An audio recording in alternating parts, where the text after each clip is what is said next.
สบายดีพี่น้องปองปายสุขุทุกคน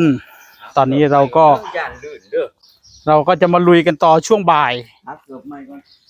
เวลาเราจะเดินบัดนี้เราต้องอ้อมมาพี่ได้พี่น้องเอ้ยเอาสิเดินลัดมองนั่นแล้วบ่ได้แล้วแบบนี้ นี่ต้องเดินอ้อมมาพี่เวลาจะเดินต้องเดินมานี่เลยนะครับฝนตกพี่น้องเอ้ยเชอะแฉะเลยบัดนี้มาเราก็จะมาขึงลวดน้ำตรงนี้กันต่อท่านผู้ชมที่เคารพรัก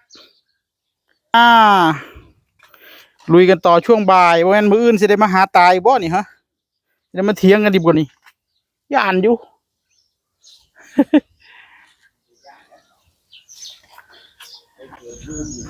ใส่บูทแล้วบ่ตาเอาบ่ย่านกับบ่ย่านเอาเลยลุยเลย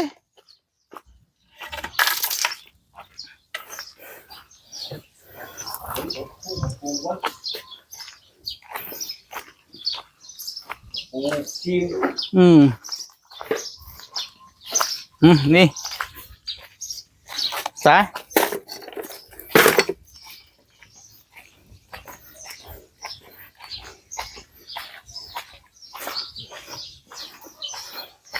เผื่อตัวยาวมันพอนะเขาจะได้บ่ต้องอันนั้นตัวน้อยๆกระจุกกระจิกขี้คันแกะผมเอาเส้น3 เส้นก็ลองเบิ่งก่อนเนาะลองเบิ่ง3ก่อนเนาะคันมันโอเคกันจังเจ้ายักเส้นแปลว่า4พอ4เอา4กับ4แปลว่าตีบนใต้แล้วก็บนเห็นไหมใต้แล้วก็บนแล้วก็เข้ากลางโอเคจะว่า4เนาะจะมัก4เนาะเอาซะเดี๋ยวค่อยตอกซะก่อนจังดึงนี่บ่ประมาณนี้บ่ซำนี้เนาะจำมูมันนี่ไหมใส่หมูข้างล่างพุ่นน่ะนี่นะนี่เนาะคือดอนออกตาหนังเหนียวบ่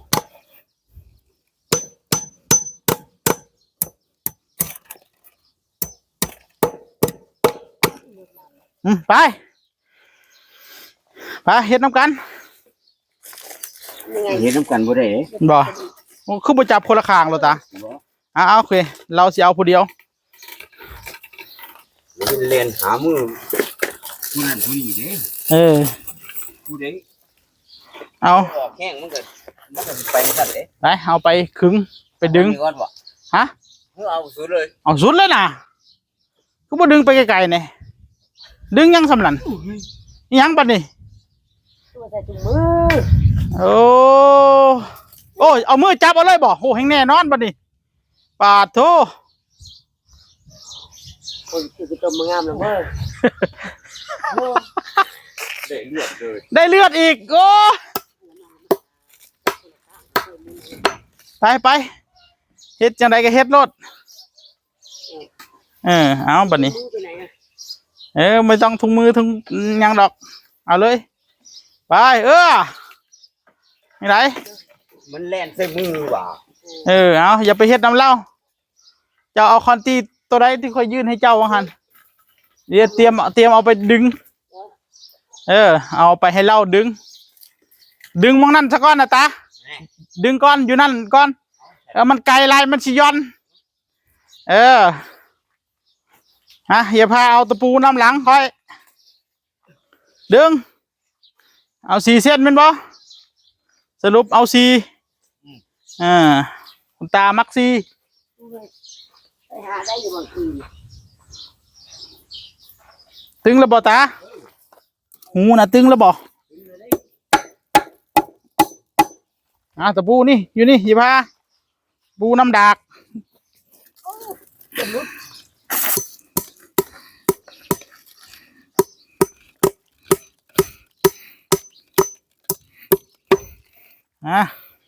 จับมาให้ค่อยเลยจับบ่ถึงแล้วบ่ตา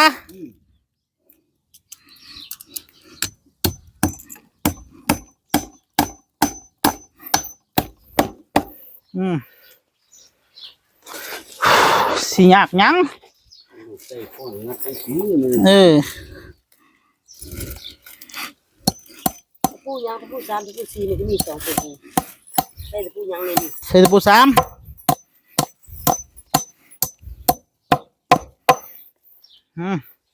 โอ้ยได้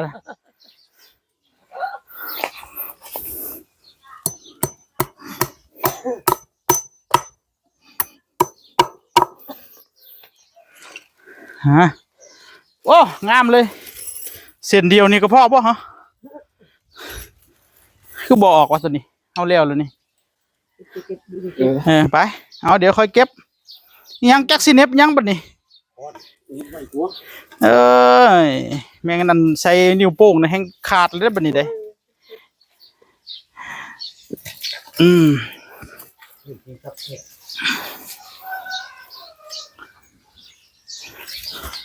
มาอย่าพาตะปูนะเอามาจากลายๆเนี่ยจะเอาไปเก็บเชือกนะไปเก็บเชือกไปเก็บเชือกเลย บ้านนี้ เดี๋ยวจะได้การอยู่บ่ตานี่ ใส่เจ้าตัวนี้เลยเฮ้ยใส่เจ้านิดๆเลยเอาใหญ่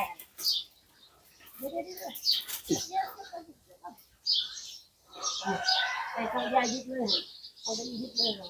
ตัวนั้นละเอาดึงมองนั้นซะก่อนเดี๋ยวตรงเสาสุดท้ายค่อยว่ากัน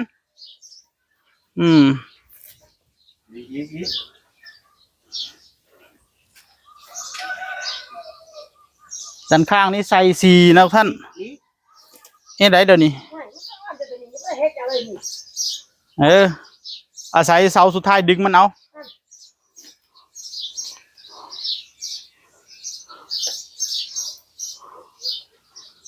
ได้รายการไปได้ระบบตา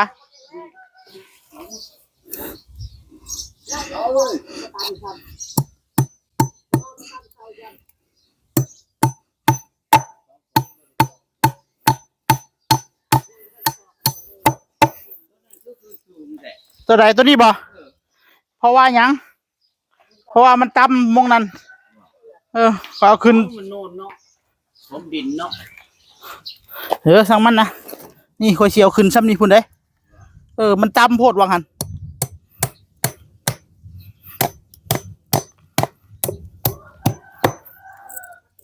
เป็นข้างโค้ง ทางโค้งเขาก็อย่าไปเล่งมันตัว เจ้าอย่าไปเล่งมันตัวแนมเบิ่งซื่อๆตัว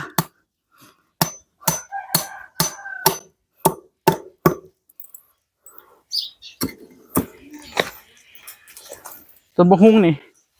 พอดีเลยเนาะอยู่ในเขตรั้วนี่เลยเนาะโอ้ติดเกือบขนาดเลยเนาะดินนี้เนาะ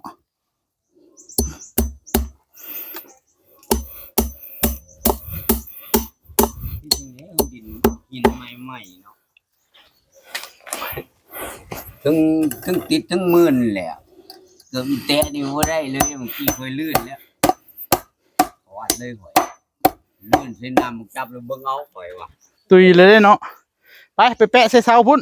ตอกก่อนนะ ใส่ละครีมเอาสิตอกจะได้เสามันจังสีนี่ โยกคนหัดอยู่เนาะ เอาครีมมาอย่าพา ตัดเลยนะ เดี๋ยวสิตัดนั่นแหละ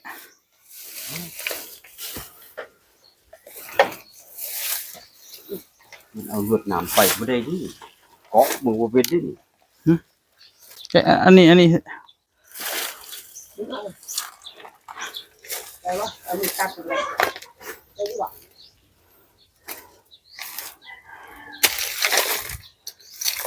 ดีเลย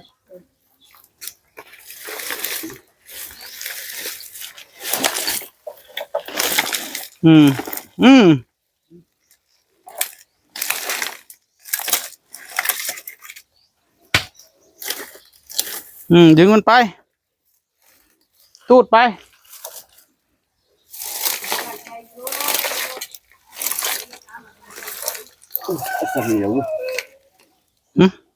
ตัดเลยนะ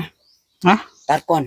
เอายังตัดเดี๋ยวนี้ นี่นะ เอาสิตัดอันนี้เอามันสิหู้ได้สำได้ยาวได้ โอ้กะเอาเลย เอาไปลองตูดมันไปมึงดูสิได้ตัดเลยนี่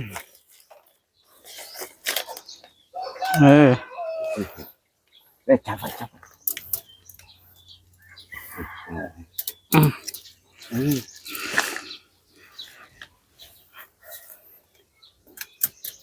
ท่านนี้นะ เนาะเนาะ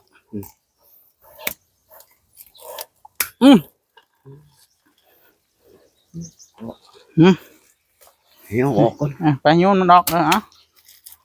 บานนี้ค้อนค่อยไปซะนี่เนาะอะไร ไม่ผมไม่ เอารายการไปมีตะปูเก่าอยู่นะเอาดึงเห็นยังไงมันเป็นไปแล้ว ตอนนั้นเราเลยจับเข้าไปกันนะ ยังไงตาแน่นไปแน่นแล้วบ่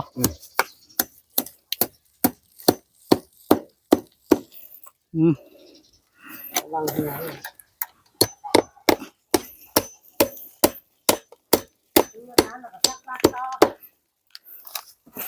รักเขาไปเล่นกันขนาด หลักบนนี้คือเป็นเท่านี้วะ เอามันตรงตอกเลย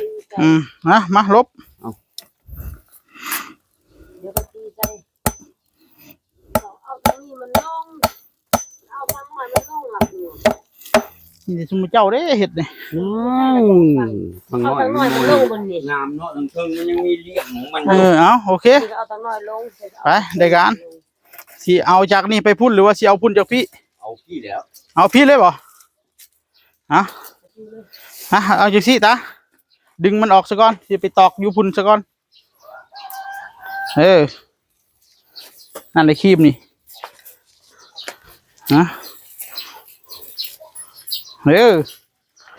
โอ้ชิเมียงได้น่ะนะนี่เนาะใส่ตัวนี้เลยเนาะชูงพุทธวะ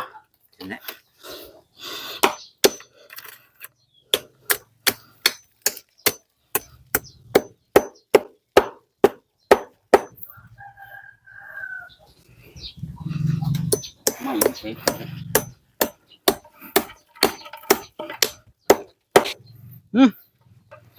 จัดไปตาดึง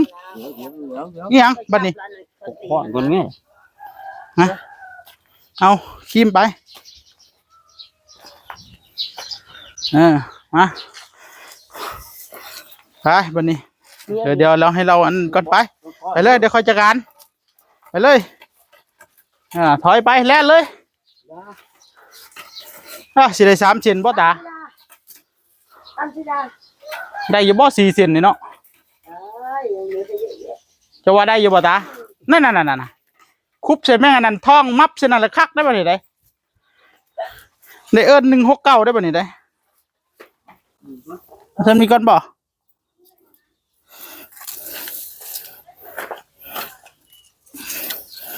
ตึง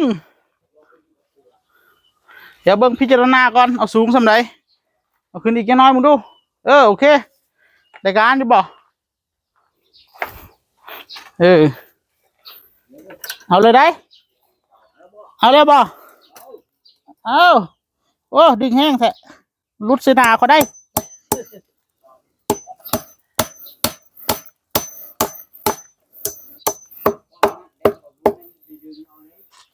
บ่ต้องกุญแจนี่เว้ยประมาณนี้เนาะ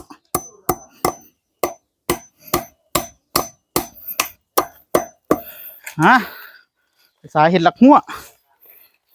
สิไปประกวดน้ำไผ่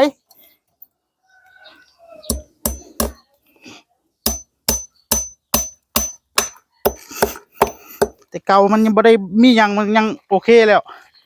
งาม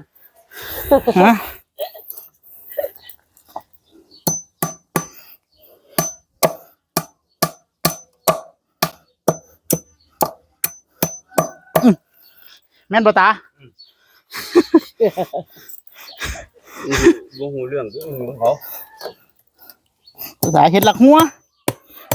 กันงัวกันควายหรอกเอา4 เซนได้อยู่บ่เนาะ 2 เซนก็พอแล้วตอนนี้ เพื่อโดดขามเลยเนาะ ยังสิโดดอีกดิเฮ็ดประตูทางเข้าทางออกยังสิหยอกโดดดิ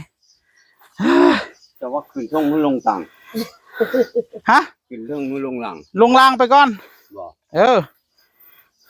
ขึ้นตกไปใจเนาะ อ๋อ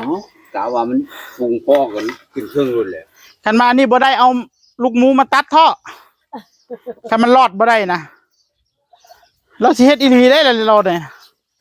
คันเว้าเล่นน้ำเราเอาอีหลีได้เลยพ่อใหญ่นี่นะ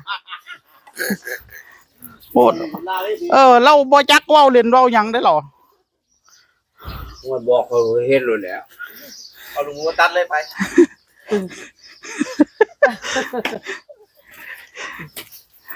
แต่ก็โจทย์แล้วเนาะไปละ โอ้ยหลักหัวผู้ใดพาตั้งนี่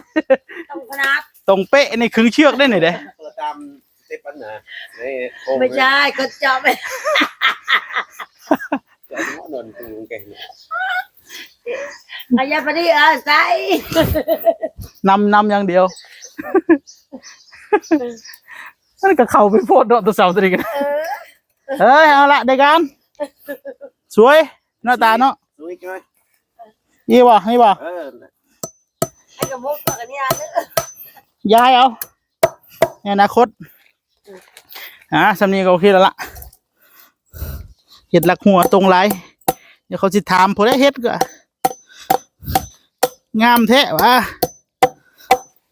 ตรงเข้าเยอะแล้วมันจะดีนักเรามัน สวยงาม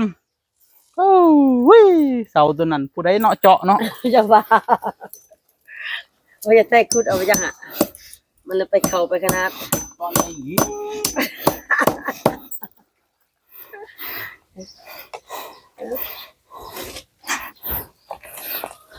ดึงแล้วบ่นี่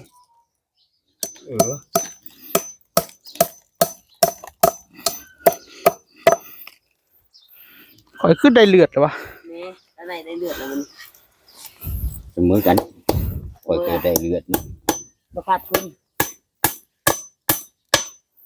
เอาพอดีหลอดเอาลวดน้ำก็ได้โจมันพอดีแล้วเนี่ยลวด โอ้เล่นคุณรวด อันนี้ตั้งใจใส่ทีข้างล่าง รายการพับประพีนะนี่นะโอ้มาพอตะพุ่น โอ้นาชิบพอรักเบิ่งแล้ว นาชิมดพอดี4 เซนน่าชิได้อยู่หรอกตัวนั้นตืม4 เส้นขั้น3นี่มันสีต่ำพอเนาะสิดึงกี่ใดตาออกไปดึงข้างนอกนะ เกาะนี่นะ ไกลแล้วไกลหมดความอดทนแล้ว ทีมเมียเนาะ ดีอ่ะ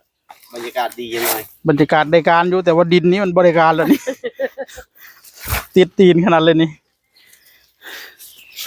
ไหนคอยออกไปข้างนอก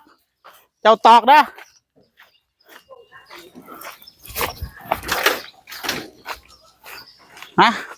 อันนี้ขี้ตอดดินี่ก็ตีเจ้าของ คอยเที่ยวยังดึงบันนี้คอยให้เจ้าเลยเอามา นี่ก็ตีเจ้าของ มา ยังไอ้หัวสมอง เจ้าก็ได้คนไม่ข่อยเนาะข่อยก็จับเลยพวก ตัดก่อนมันสิเดียวขึ้นเทิงได้ มือเล่นอย่างนั้น มา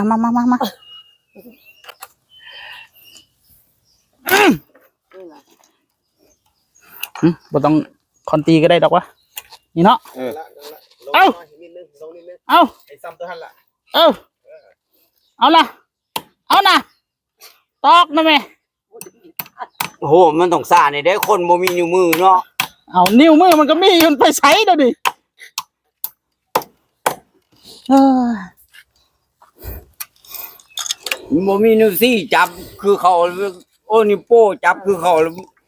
มันสิแน่นจังได๋ตีมือของตัว เอา นาคีนะ ตอกพี่บัดนี้เดี๋ยวนี่บ่เส้นต่อไปแล้วก็ต่อไปพี่เนาะโอ้ยสวยงามเลย